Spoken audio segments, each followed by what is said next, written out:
माझ्या सख्यांनो, सध्या कधी कुणी मला विचारलं, "तू काय करतेस गं?" तर मी सहज बोलून जाते की मी गृहिणी आहे. पण खरंच एवढं सोपं असतं का हो गृहिणी होणं? सांगा बरं. रोज सकाळी उठून न कंटाळता तीच कामं पुन्हा पुन्हा करणं. कुठेही बाहेर न जाता घरातल्या घरातच फिरून किंवा तेवढ्याच बाल्कनीत येऊन बाहेर आल्याचा फील घेणं.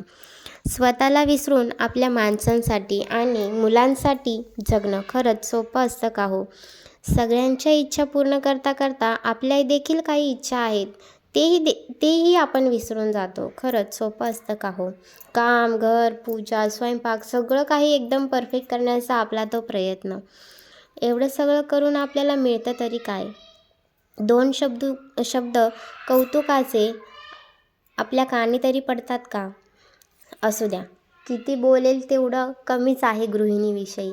पण तुम्हाला जर आजचा हा व्हिडिओ माझा आवडला असेल तर माझ्या चॅनलला सबस्क्राईब करा. इन्स्टावरतून पाहत असाल तर मला फॉलो करायला विसरू नका. थँक्यू.